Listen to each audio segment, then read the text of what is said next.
Okay, in this video I'm going to discuss ketones and aldehydes, and we're not going to spend as much time here as we did with the previous couple sections, so I'm just going to do both in this one video. So an aldehyde and a ketone are very similar. They both have a functional group called a carbonyl group, which is a double bonded oxygen attached onto the carbon chain. This could occur in the middle, and it could occur on the end. And when it's in the middle, that's when we get a ketone. And when it's on the end, that's when we get an aldehyde. So again, here's our carbonyl group, and see how it's in the middle. That makes this a ketone. The way we name this ketone is we take away the E ending and we replace it with -one. So this would have been propane. But we're going to take away our E ending and we're going to call it propanone. For propanone, if it was on either end, it would have been the aldehyde.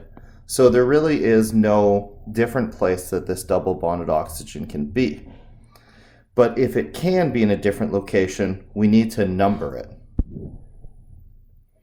So for example, if I had, to get this situation, you have to have a carbon chain that's longer than 4 carbons. So 5 carbons is the first time that it can happen.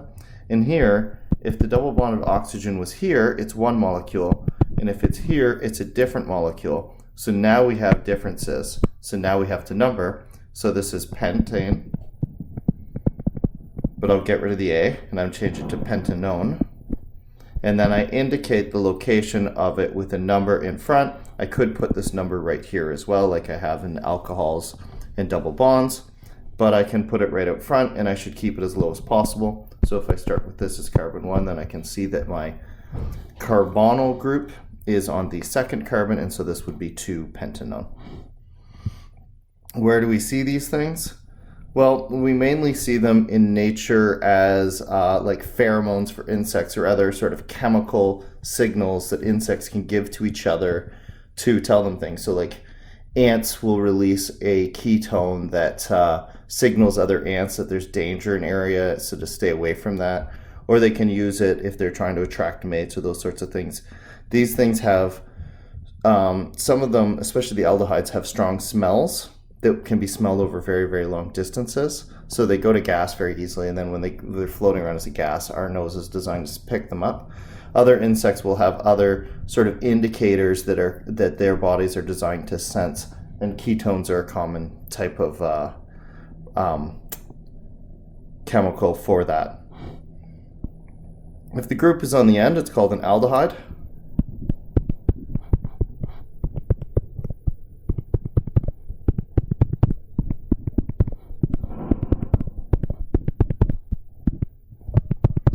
And whichever carbon has the aldehyde in it, for any other naming purposes that might come up with this molecule, we consider this to be carbon 1 going forward no matter what. So even if it makes the numbers lower to say that this was the carbon number 1, we don't do that. It's always the carbon that has the carbonyl group on it. This then, to name these, instead of calling it propane, again we take that E off of the end and we replace it this time with Al. So this is propanol. And we never need to specify the location of the double bonded O in an aldehyde because we know that it's always on the end and it's always carbon 1. So there's no numbering for naming purposes. So just to do something here, why not? Let's say that we have, I don't know, let's put a methyl group up here.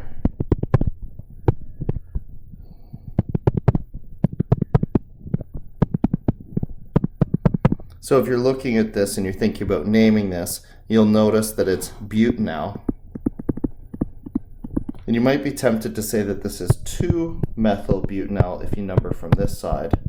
But you can't do that. You have to use this as carbon 1 because it's the one that has the carbonyl group on it. So this would be 1, 2, 3-methyl-butanal. So that's what an aldehyde is. And again, these things can have very strong odors and can be sort of a signal to us of danger if things are, if we smell this. But probably the number one place that we sort of think about this, that it became common in culture, is that if we dissolve methanol, or you might more commonly remember it called formaldehyde, then it was commonly used dissolved in water as an antiseptic or a preservative. So back when we used to do dissections, many years ago, we would have used formaldehyde in solution as the way to preserve the material to keep it from rotting so it could be dissected. This isn't really used anymore. The smell is awful, but I think it might also have some carcinogenic properties, and so they replaced it with other things, but you've probably heard of formaldehyde before. How do we get these ketones and alcohols? So what we do is we take an alcohol,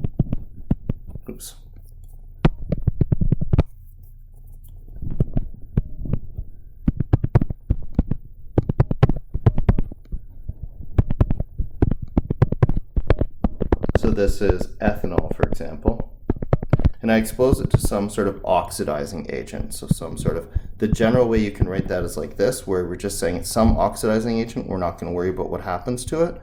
But if you want to put in something specific, you could put in something like O2. And what happens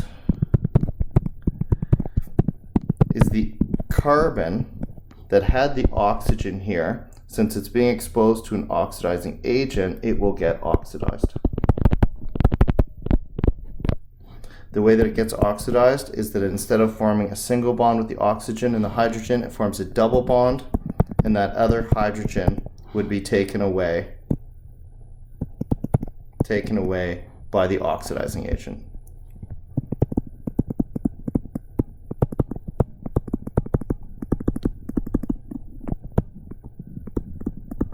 Looking at this carbon specifically, if we wanted to consider its actual oxidation number, we could see that it has an effective nuclear charge of 4. It gets one of these electrons, these two, and none of those. So it's got 2, 4, 5 electrons.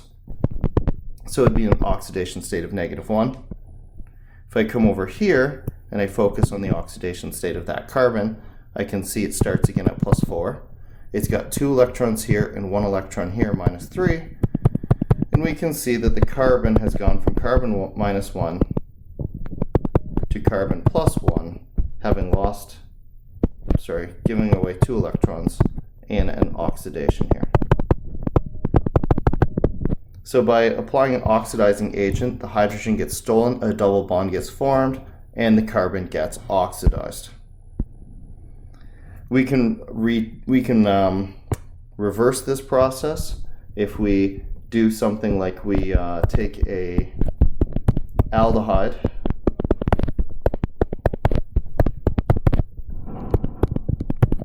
and we add water to it. Then, not water, hydrogen.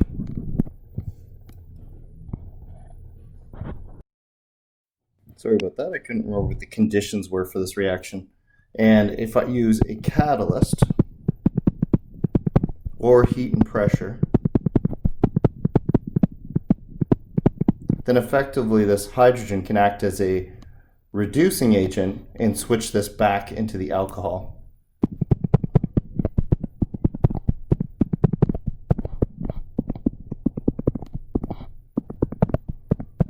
Where we imagine one of these hydrogen atoms comes on and bonds to the oxygen directly, and another one comes and attaches to the carbon. And then if we imagine here, we'd be like just essentially doing the opposite. So here we would have carbon in its +1 oxidation state, going to carbon in its -1 oxidation state, and as a result, hydrogen here would be acting as a reducing agent or causing a reduction. So that's ketones and aldehydes, some basic properties, how you name them, as well as a reaction to create them and a reaction to push them back to the alcohol that they may have been created from.